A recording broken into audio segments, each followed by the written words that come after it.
हे पितरांनो तुम्हाला नमस्कार करतो. ओम श्री गणेश देवताय नमः. ओम श्री गुरुदेवताय नमः. ओम श्री गुरुदेवताय नमः. ओम सर्वश्री इष्टदेवताय नमो नमः. शिवशनाथ मित्रांनो, मी कडाप्पा परत एकदा आपल्यासमोर हजर आहे. माझ्या धर्मकरम चॅनलमध्ये आपले सहर्ष स्वागत करीत आहे. मित्रांनो, आपल्या सनातन हिंदू धर्मातील सणवार व्रत वैकल्याच्या साखळीमध्ये आज मी आपणास श्रीयाळ षष्ठी या व्रतासंबंधी महत्त्वाची माहिती देण्याचा प्रयत्न करणार आहे. तेव्हा आपणा सर्वांना माझी नम्र विनंती की माझा हा व्हिडिओ आपण शेवटपर्यंत पाहावा आणि ऐकावा. मित्रांनो, श्रावण मासामध्ये श्रीयाळ षष्ठी अर्थात शुक्ल पक्षामध्ये ही षष्ठी येते, जी आज आपण साजरी करत आहोत. 30 जुलै 2025 रोजी बुधवार आजचा वार. मित्रांनो, या श्रीयाळ याचा अर्थ बऱ्याच लोकांना कळत नाही. तर श्रीयाळ नावाचा एक राजा होता आणि त्याची राणी चांगोना.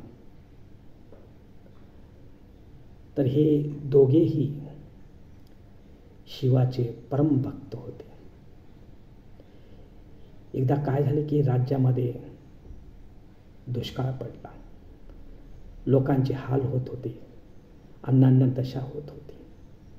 तेव्हा राजाने आपले सगळे गोदाम अन्नाचे कोठार जनतेसाठी खुले केले. आपल्याजवळ होतं नव्हतं ते सगळं त्यांनी जनतेला बहाल केलं. अशा प्रकारे लोकांची मदत करून त्यांना सुख शांती प्राप्त झाली. तर त्यांनी लोकांचे दुःख दूर केले म्हणून त्यांना 3.5 घटकेचा राजा असेही म्हटले जाते. एकदा भगवान शिवाने या भक्तांची परीक्षा घेण्याचे ठरवले.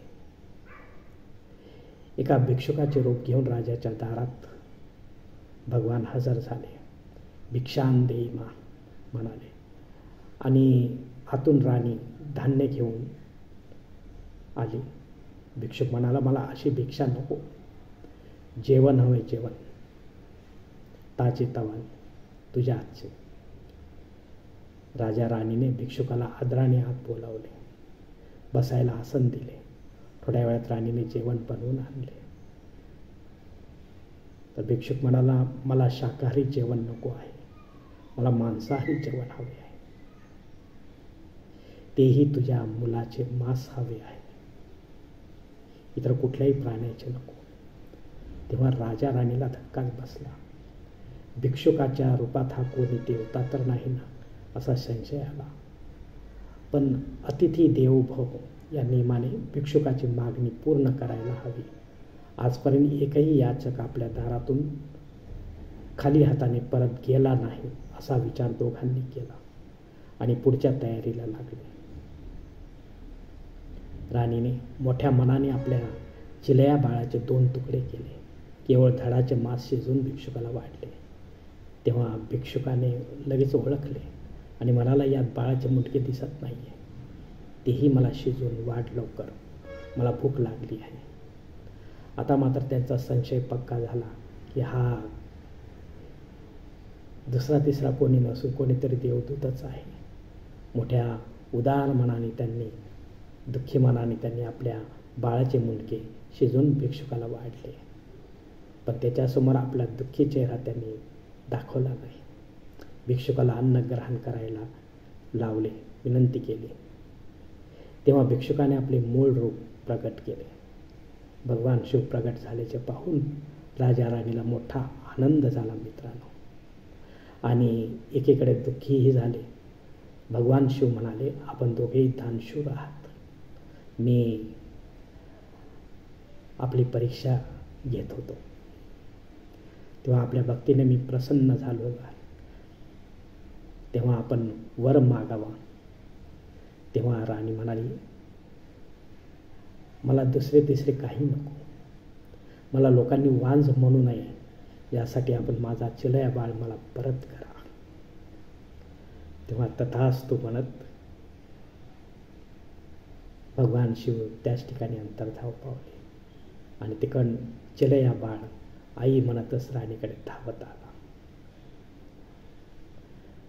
मित्रांनो, तर अशा प्रकारची ही त्या काळातली सत्यकथा आहे. तर या कथेचा सारांश असा आहे मित्रांनो, कारण आपल्याला सारांश महत्त्वाचा असतो. आपण जर ईश्वराचे परमभक्त असाल तर ईश्वर स्वतः कोणत्याही रूपात येऊन आपली परीक्षा घेऊ शकतो. त्यात आपण जर पास झालात तर साक्षात आपणाला ईश्वर दर्शन देखील होऊ शकते. पण याआधी आपण ईश्वराचे परमभक्त आहोत हे सिद्ध करायला हवे वेगवेगळ्या कृतीमधून. भक्ताची पात्रता आपल्या अंगी असायला हवी, हे मात्र खरे आहे मित्रांनो.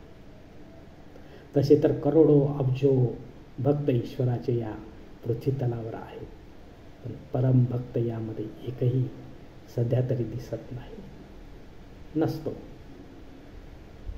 तर कार्तिक बलिप्रतिपदा आपल्याला आठवत असेल. कार्तिक बलिप्रतिपदा दिवाळीनंतर, दिवाळीच्या या 5-6 दिवसामध्ये हा एक सण आपण बळीराजाच्या नावाने साजरा करत असतो. बळीराजाची प्रतिमा काढून त्याचे पूजन करत असतो. त्याच्या दानशूरपणाची कथा आपण गात असतो, ऐकत असतो, इतरांना सांगत असतो.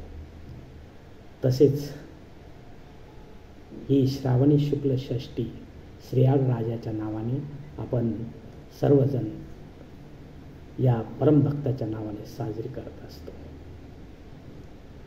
तर माझ्या मते भक्तांच्या नावे असलेले इतरही काही तिथी सणवार असतील. बाकी पुण्यतिथी जयंती वगैरे तर सर्वांच्याच असतात, पण खास त्या परमभक्ताच्या नावाने हे 2 उदाहरण तरी मला सध्या आठवले आणि मी तुमच्यासमोर सांगितले. तेव्हा आपण प्रत्येकाने असाच प्रयत्न करायला हवा की आपण आपल्यातील षड्विकारांना मारून नववीत भक्ती यमनियमांचे पालन करून परमभक्ताची पदवी जी असते ती प्राप्त करावी, तरच आपल्या पाठीमागे ईश्वर आहे असे आपल्याला भासते.